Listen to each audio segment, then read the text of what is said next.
Hello guys, how are you all? Welcome back to my channel. So, today we are gonna see, what if Izuku had Ice Quirk, part 2, the last part. Subscribe if you enjoy the video. Let's begin the story. After All Might run into Tenya, and he explained the situation to him, he was expecting a lot of things, but definitely not what he found. When he got there, he saw some of the students still standing on the raised platform near the entrance, and looking down, he could see that the entirety of the water rescue zone and a pretty big portion of the actual ground itself was frozen. Judging by the color of the ice, he assumed it was young Midoriya's doing. He looked around in a confused daze, as he couldn't see anyone else but the students on the platform and Eraser's head surrounded by fallen villains. What looked like a frozen statue certainly looked like he had seen better days. He was looking at one particular spot right in front of him, but All Might couldn't really begin to guess at why. "Are you alright, Aizawa?" he said after rushing to his side. "No, they took Midoriya," Aizawa said with a barely audible whisper before passing out. "What?"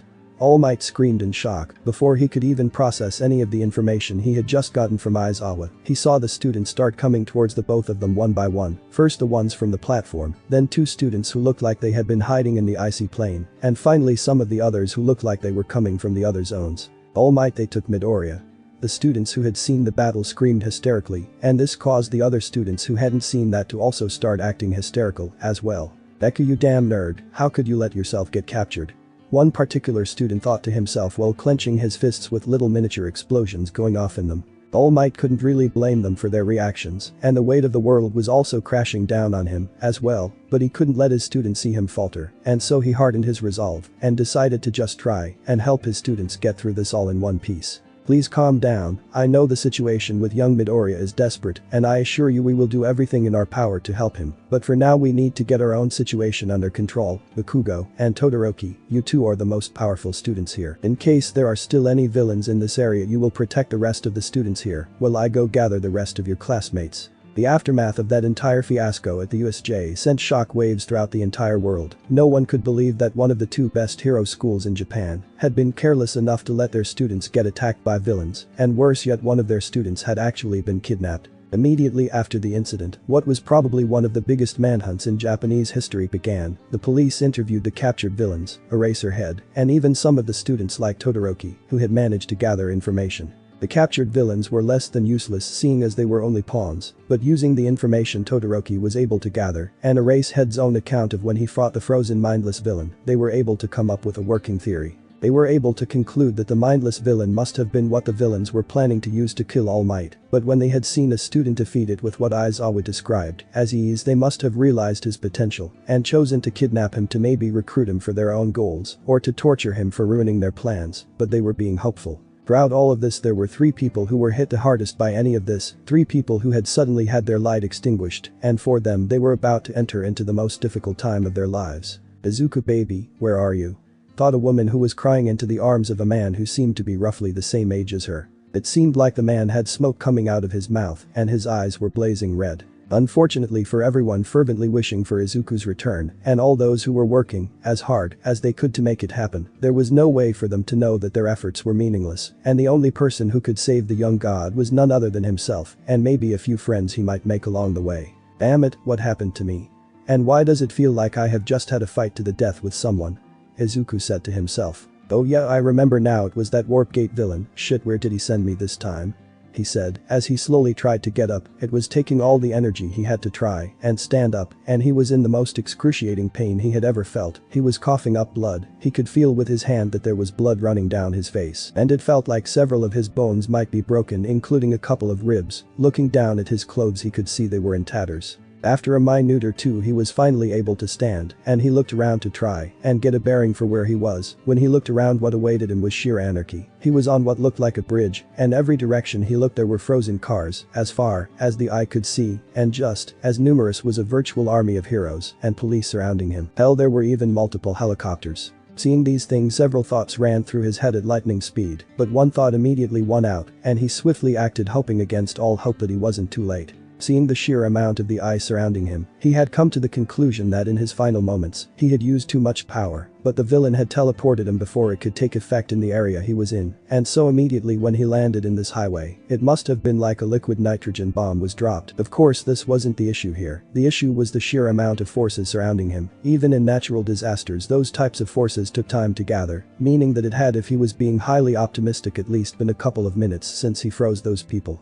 He immediately snapped his fingers, and every inch of ice on the entire bridge shattered like glass into what was virtually an infinite number of ridiculously tiny shards that were even invisible to the human eye, but because they were so numerous, some rays of light were reflected off them, and they created a light show for the audience. Of course no one's mind was on enjoying the spectacle, because quite a few of the heroes and police gathered around him had been using the ice as a platform to stand on, and with it gone, it wasn't hard to understand the outcome. It was actually a miracle that none of their quirks or guns had misfired from having the rug pulled out from under them. Izuku could feel that his consciousness was fading again, and he would probably faint again, but it seemed like his little stunt of making the ice disappear had made all the forces around him extra cautious, and they were finally moving in. He recognized the hero in their lead. It was the dragoon hero Ryukyu. He could feel that he didn't have any more time left, and he decided that he needed to act soon. When she got a little bit closer to him, she used her quirk, and suddenly he was facing a giant dragon, but none of that mattered at the moment. Please save the people, they might not be in the ice anymore, but their body temperatures should still be dangerously low, and don't touch me directly with your bare skin, otherwise you will die. He said with a barely audible sound that was only heard by Ryukyu and a few other heroes and police officers who were closest to him. How well, I'll be damned, a top 10 hero for little old me. Aren't I flattered? He thought as his vision started getting darker. Having done what he could for them and hoping against all hope that no one would die, he collapsed. Ryukyu was out patrolling along the city right now. She always liked going on patrol. It gave her a sense of peace and accomplishment when the citizens would look at her, and she could see in their eyes that they felt safe, almost like nothing could hurt them when she was around. She saw other heroes also on patrol. It wasn't a surprise, since the hero profession was so heavily saturated and each city had multiple hero agencies.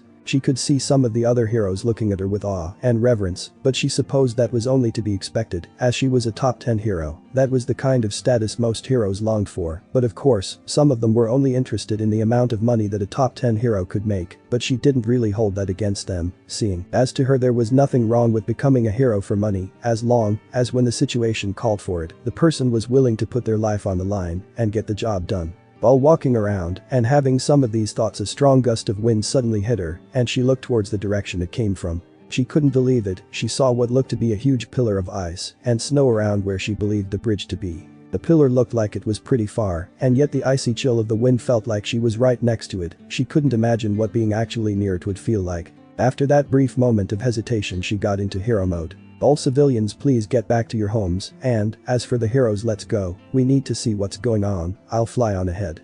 She screamed. Normally she wouldn't have had to scream so loudly, but the wind had a deafening roar. She started running, and when she got to a less densely populated area, she took her dragon form and was off. As she was flying towards it, she saw the pillar finally die down until it faded, seeing that she pushed herself, giving the flying everything she could possibly give. As she was flying, she noticed that police helicopters and other heroes who could also fly were heading towards the scene. As she got closer, she saw the scene, which was unlike anything she had ever seen in her life. It looked like the entire bridge was covered in a blue crystalline ice, she guessed, as she got closer and was able to take a better look. When she landed, there were already quite a few heroes present. Those must have been the ones who were closer to the bridge. Most of them were having trouble getting closer to the epicenter because of the fact that the entire bridge and all the cars that had been on it were covered in ice, and naturally ice is slippery. Even in these conditions, though, they made do, and there were already quite a few steadily making their way to the center. For her this wasn't a problem, and she took flight again and landed right where the epicenter was and transformed back to her human form, with a few other heroes who were able to fly already landing right next to her. She wasn't sure what she was expecting to find, but this was certainly not it. There was a white-haired boy on the ground who was bleeding profusely and was also covered in ice, but it seemed like it was receding from him.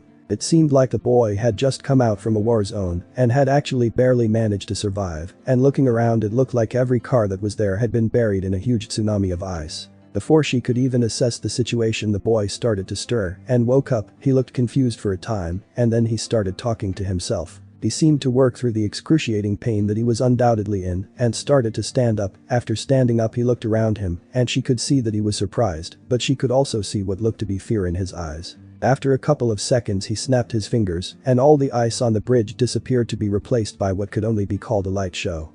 It was certainly one of the most beautiful things she had ever seen, perhaps even more beautiful than the cherry blossoms when they were in full bloom. After that momentary distraction, and seeing the heroes and police officers who had been unbalanced by the ice disappearing, she was able to get her head back into the game. Everyone started advancing towards him with her in the lead. As she started walking towards him, she saw what looked to be a flash of recognition in his eyes, but she could also see that he was barely holding on to consciousness. She transformed into her dragon form as an intimidation tactic, but also because she wasn't sure what he might pull again. She knew that if he unleashed another attack like that again, all the heroes and police here would not be able to take it, hell, even she might not survive, so she was just hoping he would lose consciousness soon. Please save the people, they might not be in the ice anymore, but their body temperatures should still be dangerously low, and don't touch me directly with your bare skin, otherwise you will die. He said, and then he collapsed. She couldn't be sure, but she could have sworn that when he had said that she had seen a tear slip from his eyes. After he said that, she was momentarily stunned, but after a while his words sank in, and she got to work. All heroes with fire powers need to get to work trying to warm the civilians, and everyone else uses their own jackets, clothes, and whatever else you can to help warm them up. Hopefully most of them can still be saved, and nobody touches him for the moment. She roared, and everyone got to work trying desperately to save as many lives as they could. After she conveyed her order, she turned back into a human and started moving cautiously towards him with a few other pro-heroes and cops. Somebody get me some gloves or something, and anyone else who does not have gloves, don't touch him. After she got the gloves, she moved towards him and turned him over so that he was facing upwards. After turning him over, she could see that he really was just a kid, probably still in middle school or maybe just started high school. Thanks to the efforts of the Dragoon hero and many other heroes and police officers who were on the scene, many lives were saved that day, and what could have possibly been a disaster was avoided. The mysterious boy at the heart of the matter was taken to the hospital to receive treatment for his wounds, but nonetheless he was still the one responsible for the incident, and so naturally the police could not let him go, and he was chained to his bed and had a full unit of officers guarding him at all times. Ryukyu didn't know what to make of the situation at all. The boy truly did seem like he did not mean to do what he did. Could his quirk have gone out of control? But what about those wounds on him? Perhaps they had been caused by using too much of his quirks of power, but that can't be. The boy had multiple lacerations and broken bones, which are more indicative of a fight. How could the backlash for an ice quirk have caused anything remotely similar to that? The wounds would suggest he had been in a fight and had merely used everything in his arsenal to try to survive. Though that also didn't make any sense, seeing as how they found no one there who he could have possibly been fighting, and the blood was localized to the area around him, and with the number of wounds he had, if he had been in a battle, there would have been more blood across a greater area of the bridge. There was also the fact that if there had been a battle on the bridge, someone would have reported it in, but no such call was logged. It almost seemed as if he appeared out of nowhere. She had been actively talking with the police to keep herself updated on the situation. She felt like the boy truly wasn't to blame, and so she wanted to know what his fate would be. It had been a while since an incident affecting this many people had occurred in Japan, and so the police force was under a lot of pressure to give the people answers. Of course, even if they would give people answers in the end, no one would ever know what the boy looked like, because according to Japanese law, the faces of minor criminals were never revealed to the public. They couldn't really give any solid answers though, seeing as how the boy hadn't woken up yet, and so they had to go through other avenues to get to the bottom of this. Could you please tell me why you called us here?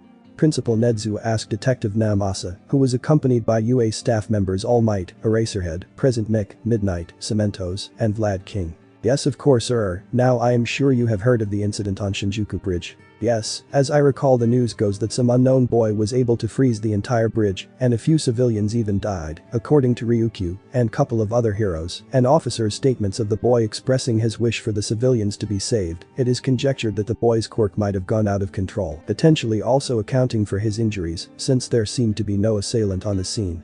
Always well informed, as usual, but now we found something interesting in the boy's tattered clothes. We found a UA student card. That's impossible. The only ice user we have among our students is Todoroki, and he is accounted for. Aizawa said with his usual lazy drawl. Does the name Izuku Midoriya ring any bells? After he asked that, All Might almost fell out of his chair. Did you say Izuku Midoriya? That's impossible. We know for a fact that Izuku Midoriya's quirk has nothing to do with ice. He said after compassing himself. Really then? I suspected it might be a fake when he wasn't registered in the quirk registry. Obviously every UA student is registered. He said, as he set the card down on the table. After he sat it down on the table, All Might reached out for it to try to see what this young man looked like. Impossible. he said, and immediately dropped it like it had burned him or something. Are you sure that's what he looks like? He asked, to which Namasa nodded. What's wrong, All Might? Aizawa said, as he too reached for the card. Aizawa was also surprised by what he saw, but he was able to keep his cool a little bit better. Well, this is interesting. Aside from his hair and eye color, I could say I was definitely looking at Izuku Midoriya. Principal, All Might, do you guys know if Midoriya has a twin? No, his family records indicate he has no siblings. The principal said. Yes, that is also what I have gathered from young Midoriya. All Might added. Well, isn't this boy a mystery wrapped in an enigma? Present Mick said, sounding as cheery as always. That he is. Eraserhead said, looking at the card like if he even looked away from it for a second it might disappear. What happened? Izuku said while trying to move one of his hands to touch his head, which had a massive headache, but he found that he couldn't move his hands. When he looked down he saw the problem. His hands were handcuffed. He supposed he should have been expecting this considering the situation he was in before passing out. Hello, is anyone out there? He called out into the room, and immediately after, a couple of cops walked into his room. One of them sent one of the others to call the doctor. When the doctor arrived, he ran a couple of tests on Izuku to make sure he was fine. After ascertaining that he was now out of the worst of it, the doctor said that the cops can interview Izuku anytime they wish. Izuku didn't even care about being interviewed. He knew that he had been away from his mom for at least a day, meaning that his mom would be very worried, and so he requested to have the opportunity to contact his mother. Hello, this is Inko Midoriya. Could you please tell me who I am speaking to? Oh hey mom, it's me. I just wanted to apologize for being away for so long. I know you must have been worried sick, but I am fine now. What do you mean, honey? You only left this morning. Why would I be worried about something like that? What? This morning? What do you mean? That can't be possible. He said, as he started to panic a little bit. This morning? What could she mean? There is no way that everything that has happened all happened in a single day, and even if it did, I am certain it would be way later right now, and yet it's still before 12 o'clock. No, something is definitely wrong. Oh yeah, sorry about that kind of forgetting. Anyway, later mom. He said while chuckling awkwardly. Inko could tell from that conversation that something wasn't right, but she decided to let it go for now, deciding that she would ask him over dinner. Izuku was panicking. Something was terribly wrong, and he didn't know what, but he knew it spelled trouble. Left this morning. What the fuck is she talking about? And why didn't she ask me about the USJ or the incident on the bridge? One of those must have appeared on TV by now. He asked himself. These questions led to even more questions, and he found himself left with more questions than answers in the end. While he was contemplating what the fuck is going on, he heard a knock on the door and decided to shelve his questions for later, assuming that he might be getting answers pretty soon. Ryukyu was having her morning coffee before going on patrol when she got the call notifying her that the boy was up, and she rushed to the hospital without even finishing her food. She had been both worried about and interested in the boy, and so she had asked that she be notified when he woke up, and of course, being a top 10 hero, they were not going to deny her. When she got to the hospital, she ran into Namasa, the detective who was working on the case, and surprisingly some UA staff who had among their ranks the principal, Eraserhead, and an emancipated man who she didn't really know. She greeted them and told them she was here to see the boy. The detective agreed to let her sit in on the boy's questioning, since he was already going to let the UA staff members sit in, so it wasn't really a big deal, and she was introduced to the man Toshinori Yagi. When they got to the boy's room they knocked, and after they were let in, she could finally see the boy without him looking like he was about to pass out, and her earlier thoughts that he was quite young were reaffirmed. Midoriya was quite surprised when a whole group of people entered his room. He had been expecting one or two, but 5 was surprising to say the least, but he was happy to see 2 familiar faces mixed in there. Oh Aizawa-sensei, I am glad to see that you are fine. After seeing how much damage that villain did to you, I was worried. He said with a huge smile on his face. After he said that the 3 from UA and the detective shared a look which didn't go unnoticed by Midoriya. Oh, I didn't know he was a UA student, but I guess I should have known with such a powerful quirk. Ryukyu said, being oblivious to the mood in the room. You didn't know because he is not. I have never seen this boy before in my life. Aizawa said. What the hell do you mean, Aizawa-sensei? Did that villain knock you against the floor one too many times? You are my homeroom teacher. Midoriya said a little bit hysterically. He was getting tired of people saying stuff that didn't make any sense. Before anyone could respond or make heads or tails of the situation, the detective moved forward and decided to ask the questions that had been bothering him. Hello young man, my name is Detective Namasa. I am the detective that has been put in charge of your case. Could you please tell me your name, Quirk, and how you got on that bridge covered in injuries? Even though Izuku was still not sure what the hell was going on, he decided to answer the detective. Ah yeah sure, my name is Izuku Midoriya, first year student at UA, and my quirk is called Crystal Ice. As for how I got on that bridge you guys should already know, but whatever. So what happened was, he told them everything that he remembered about the USJ incident and the Warp Gate villain using his quirk on him. Okay thank you young man, could you please give me a moment to have a chat with my companions here? Ah yeah sure. Izuku said he had to admit that he also needed a moment to himself to collect his thoughts. This boy is delusional, none of the things he said happened have ever happened, and like I said I am not his homeroom teacher. Aizawa said while trying to figure out what the hell is going on. Well at the end of the day my quirk confirmed he was not lying, meaning he really does believe what he is telling us to be the truth. I think maybe a mind-altering quirk or something similar was used on him. Namasa said. While this back and forth discussion was going on, the principal decided to test out a theory that had been bubbling up in his mind ever since he had seen the similarities to this boy and Midoriya and the way the boy talked about attending UA. It was certainly possible that that was the case. Midoriya, could you please tell us what you did on the first day of class? The principal asked. Yeah sure, we had a quirk apprehension test, and Mr. Aizawa had threatened to kick out the person who comes in last, but at the end when Mineta came in last he told us it was a bluff. I am pretty sure that was a lie, and he would have kicked out the person in last place if he deemed them to have no potential, but that's just me. Mineta?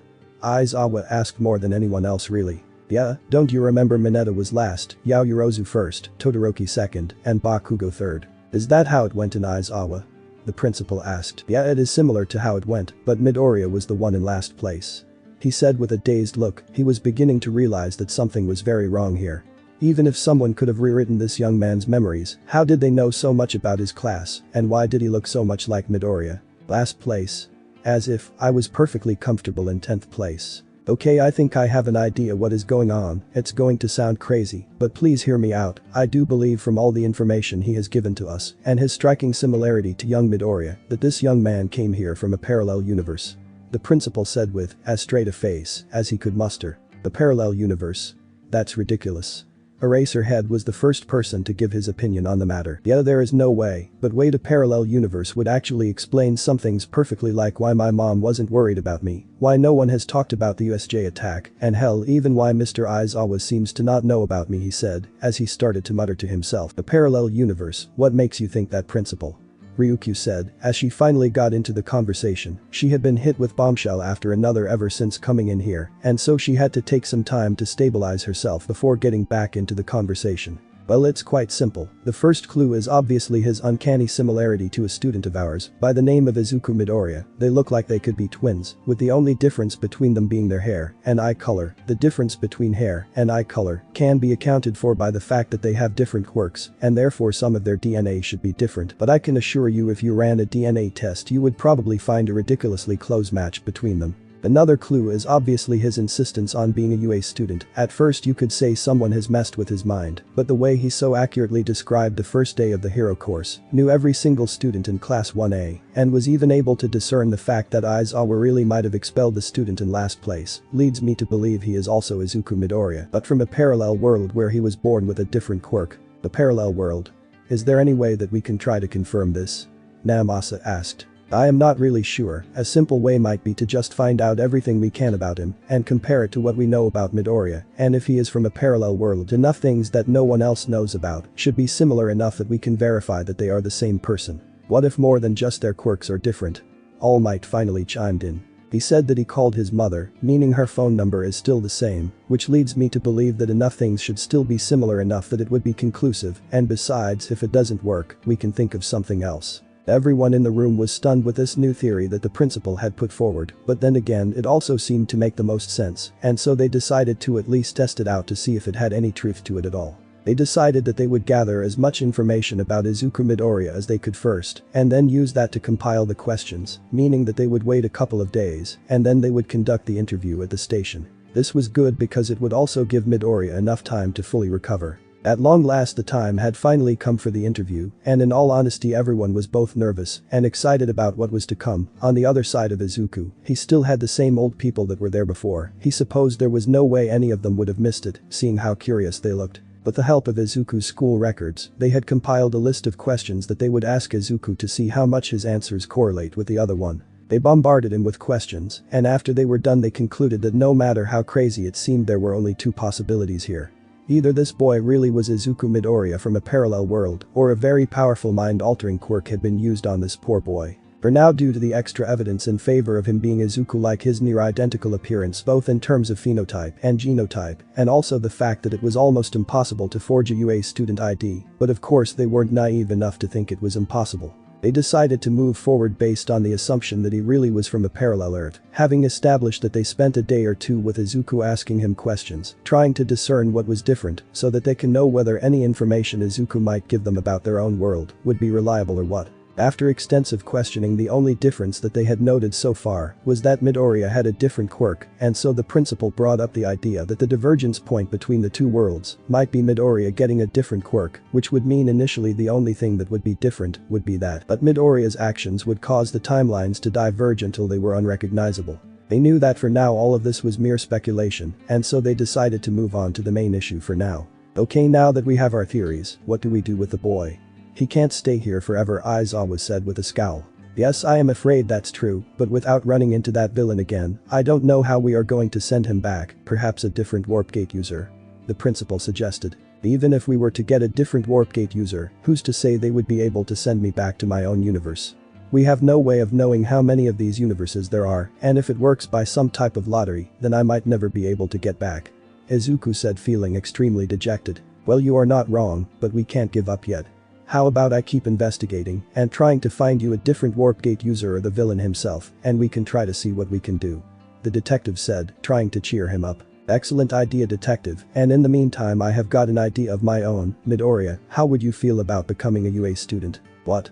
Both Midoriya and Aizawa exclaimed at the same time. Why are you so shocked?